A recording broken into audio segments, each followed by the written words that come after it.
6 a.m. on Wednesday, July 2nd, and you're up with CBS 8. All right, thank you so much for joining us here at this Wednesday morning at 6 a.m. I'm Chris Grau. And I'm Neda Iranpour. We have a lot to get to, and that forecast sure is looking pretty. Let's check in with meteorologist Evan Irani. It's a holiday week. It feels like the visitors are pouring into San Diego day by day. Everywhere, so first off, welcome to San Diego. If you're just visiting, if you are a local, then you know exactly what this is here. That dense marine layer joining us this Wednesday morning as we start off the day. We expect those clouds to be with us for the next 2-3 hours or so, and then a gradual clearing starting across our inland valleys and moving toward the coastline, eventually giving all of us that afternoon sun. Temperatures at that point will climb from the 60s, where they're at right now, to the 70s along the coast. We are going to make it to the 80s inland. Coming up, we'll talk about even warmer temperatures expected just in time for your 4th of July weekend. It's all in a few.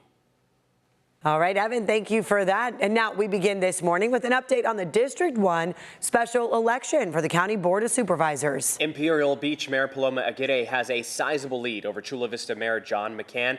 And CBS 8's Regina Rita is live outside the County Registrar's office tracking the latest results. And Regina, sizable lead right now. What are you seeing? Yeah, good morning, Chris and Ed. I can tell you that's right. Aguirre has a sizable lead against candidate John McCann. While these are still the unofficial results, we do know that the Registrar of Voters Office will currently continue to count those ballots for the next couple of weeks. But I want you to take a look at where the results stand right now. So you can see Aguirre so far has over 37,000 votes, putting her at 53.2%. Well, McCann has over 32,000 votes and is currently at 46.8%. The two candidates have been busy campaigning for several months. We know this special election came after District 1 Supervisor Nora Vargas abruptly and unexpectedly vacated her seat in January. Now, only voters who live in District 1 could vote in this special election. That includes most of the county's southern communities. The Registrar's office says the district has over 370 registered voters. As of Monday night, they had around 62,700 ballots returned, and that puts voter turnout at just 17%. Now, in terms of the candidates, Aguirre says the early results are a testament to what most of the community is focused on, while Republican candidate John McCann says voters held a good campaign and it's not over yet. I think the voice of the people of District 1 has spoken and spoken clearly. We ran an effective, very good campaign. When we filed, everybody said we didn't have a chance, and we made a race out of it. So we're very proud of what we've done in the city of Chula Vista and very proud of our volunteers. Now, again, these are the unofficial results. We will be expecting a second round of election results on Thursday, but these election results need to be certified by July 31st. Chris and Neda, I'll send it back to you. Regina, with the latest, thank you very much for that. And now President Trump's massive spending bill heading to the House this morning. It passed in the Senate 51-50 after Vice President J.D. Vance cast the tie-breaking vote. CBS's Jared Hill has the latest. Bill this week. For House lawmakers, I'm going to have one big, beautiful road trip. A race back to Washington for a vote on President Donald Trump's so-called Big Beautiful Bill. Tuesday, the vice president votes in the affirmative. The bill as amended is passed. With 3 Republicans voting no, it narrowly cleared the Senate. The president's signature legislation would extend $4.5 trillion in tax cuts while adding new tax relief on tips and overtime pay. It also cuts roughly $1 trillion from health care programs like Medicaid and is estimated to add trillions to the deficit.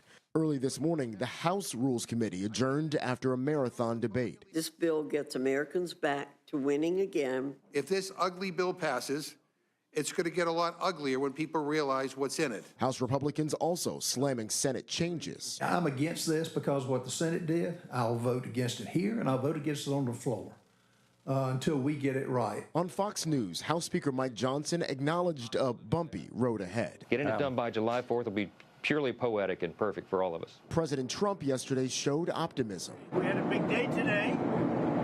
The bill passed, and I think it's going to do very well in the House. He's expected to speak to lawmakers over the next couple of days to shore up more support. Jared Hill, CBS News. And we are going to have more on how the bill could impact you coming up at 7 on the CW and CBS 8 Plus. Today, the San Diego Land Use and Housing Committee considering a plan to turn 101 Ash Street into affordable housing. A developer is proposing a 60-year lease to turn this downtown office building into 247 units, retail space, and a child care center. The developer would not have to make payments until year 15 of the lease. The building is valued at about $46 million. It has been vacant for nearly 10 years because of asbestos. Taxpayers pay about $2.4 million a year every year that it's vacant. Today, former President Joe Biden will return to San Diego to speak at a conference. Biden will deliver a keynote speech at the Society for Human Resource Management's annual conference and expo. SHRM, as it's also known, says the former president will hold a conversation on leadership and the future of work. Biden's appearance follows in the footsteps of former presidents Bill Clinton and George W. Bush, who have previously spoken at SHRM conferences. If you are heading out on the roads for the 4th of July, you might want to leave early. Today is expected to be one of the busiest travel days. Yeah, the best time is to leave before noon, so you're probably getting ready, right? Everyone's prepared. The busiest times are going to be between noon and 9 p.m. That's a huge stretch there. 62 million people are expected to drive for the holiday week. Meanwhile, in our skies, San Diego International Airport expects 700,000 travelers this week. If you are headed to the airport, make sure to arrive 2 hours early and book parking ahead.